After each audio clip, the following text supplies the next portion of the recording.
स्थानीय विधायक दोष दूसरे 2021 मसीहा बहुचर्चित ममिता मेहर हत्याकांड नुह तो बर्बरचित हत्याकांड ताकू टिक टिक करी काटी जो भली भावे पोड़ी एभली एक अमानुषिक कार्यक्रम होता कोठना कोठी सारा ओडिशा सेतेबेले ए कथा को लेकिन स्तब्ध हो जाइथिला।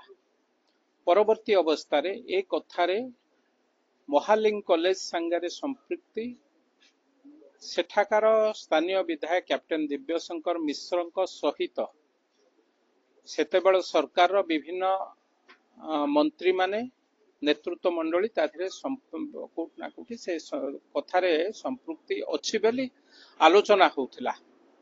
परवर्ती अवस्था रे घटना को अनुध्यान करी गोविंद साहू तांकु गिरफ करा जाइथिला। मुख्य आसामी भावे तांकु जेल रे रखा जाइथिला एवं जेल रे किछि दिन रहिबा परे जेल रे तांकर मृत्यु घटिथिला।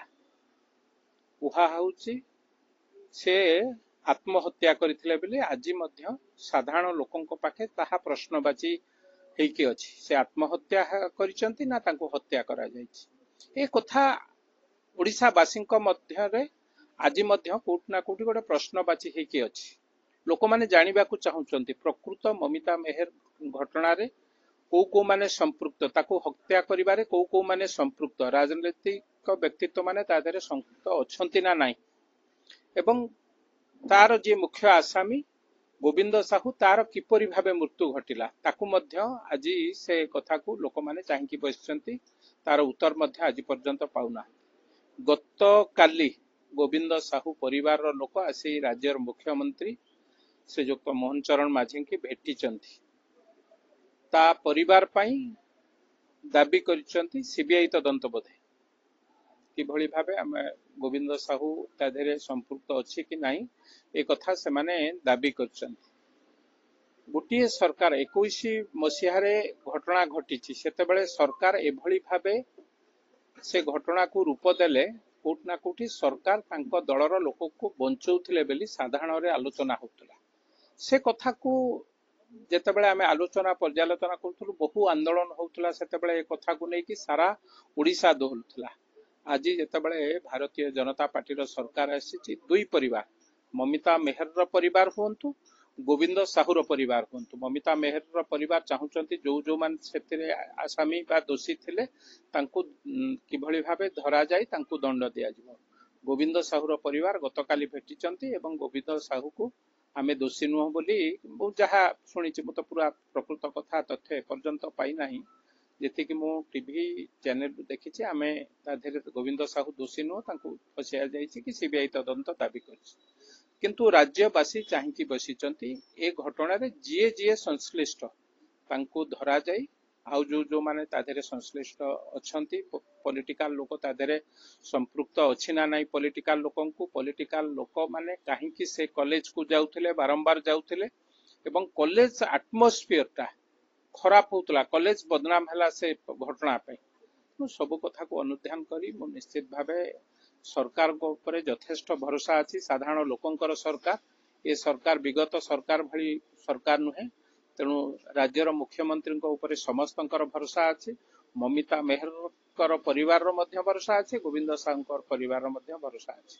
तेणु समस्तंकर कथा को आलोचना पर्यालोचना केस मैटर देखि मु भाबुछि राज्य सरकार ठीक निष्पत्ति नेबे जो जो माने घटना रे संपृक्त थिबे से माने दंड पाइबे।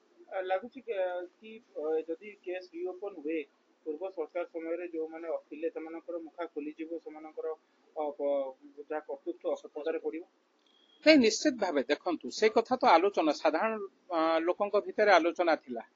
से घटना को पूर्व सरकार रो मंत्री माने बारंबार जाउथिले से कॉलेज को से घटना रो पूर्वरु बिजु जनता दल रो नेतृत्व मंडली जाउथिले से कॉलेज को महालिंग कॉलेज को तापरे घटना घटिछि एवं से जो झियो ममिता मेहर संगरे सेतबेलर मंत्री दिव्यशंकर मिश्र संगरे कोनोसी ना कोनोसी बाटरे तांकर किछि संपर्क थिला ଭଲ ସମ୍ପର୍କ ହେଇପାରେ, ମୁଁ ସେ କଥାକୁ ଯାଉନାହିଁ, କୌଣସି ସମ୍ପର୍କ ଥିଲା। ତେଣୁ ସେ କଥାକୁ ଯେତେବେଳେ ସେ ଘଟଣା ଘଟିଛି, ଏ ଝିଅର ମୃତ୍ୟୁ ହେଇଛି ବା ଏ ଝିଅକୁ ମାରି ଦିଆଯାଇଛି, ସାଧାରଣ ଲୋକଙ୍କ ମନରେ ମଧ୍ୟ ପ୍ରଶ୍ନ ଅଛି। ଏ ସରକାର ଜାଣିଶୁଣି ତାକୁ ହତ୍ୟା କରିଛନ୍ତି ଏବଂ ହତ୍ୟା କଲା ପରେ ଘଣ୍ଟ ଘୋଡେଇଲା ଭଳିଆ ଯୋଉମାନେ ଦୋଷୀ ତାଙ୍କୁ ଘଣ୍ଟ ଘୋଡା ଯାଇଛି। ଗୋଟେ ଝିଅକୁ ମାରିକି ଟିକଟିକ କରି ତାକୁ ପୋଡିବା କେତେ ମାନେ ଅମାନୁଷିକ କାମ ଆପଣ ମାନେ ବୁଝୁଥିବେ। ତେଣୁ ରାଜ୍ୟବାସୀ ଆଜି ମଧ୍ୟ ଚାହିଁକି ବସିଛନ୍ତି। ତେଣୁ ଏ ସରକାର ବା ମୋହନ ମାଝୀଙ୍କର ସରକାର ନିଶ୍ଚିତ ଭାବେ ତା ଉପରେ ପର୍ଦ୍ଦା ଖୋଲିବ। ମୁଁ ଭାବୁଛି ଆଉ ଯୋଉମାନେ ସେ ଘଟଣାରେ ଦୋଷୀ ଥିବେ ନିଶ୍ଚିତ ଭାବେ ଦଣ୍ଡ ପାଇବେ। ଦିବ୍ୟଶଙ୍କର ମିଶ୍ର ଏତେ ଅନୁକମ୍ପା ରାଶି କଣ ପାଇଁ ଦେଇଥିଲେ, ଯୋଉଥିପାଇଁ ସେ ଏଥିରେ କାଠଗଡା ଦିଆରେ ଆବଶ୍ୟକତା ନାଇଁ, ସେ କଥା ତ ପ୍ରଶ୍ନବାଚୀ ସୃଷ୍ଟି ହଉଛି। ଗୋଟିଏ କଲେଜ ହଉ କି ସ୍କୁଲ ହଉ କି ଅନୁଷ୍ଠାନ ହଉ, ଯେତେବେଳେ ଆମେ ଅଧିକା ସେଠିକି ଆମ ଅନୁଦାନ ରାଶି ପଠେଇଲୁ, କୋଉଠି ନା କୋଉଠି ସାଧାରଣ ଲୋକଙ୍କ ଭିତରେ ପ୍ରଶ୍ନବାଚୀ ସୃଷ୍ଟି ହବ, କାହିଁକି ଆପଣ ଏ କଥାଟା କଲେ। ତେଣୁ ଯେହେତୁ ଅନୁକମ୍ପା ରାଶି ଯାଇଥିବ, ନିଶ୍ଚିତ ଭାବେ ସାଧାରଣ ଲୋକଙ୍କ ପାଖେ ଆଲୋଚନା ହେଉଥିବ। ସେ କଥା ମଧ୍ୟ ସବୁ କଥା ଆଲୋଚନା ପର୍ଯ୍ୟାଲୋଚନାକୁ ଆସିବ ଏବଂ ଯିଏ ଦୋଷୀ ନିଶ୍ଚିତ ଭାବେ ଦଣ୍ଡ ପାଇବ। ତାପରେ କଣ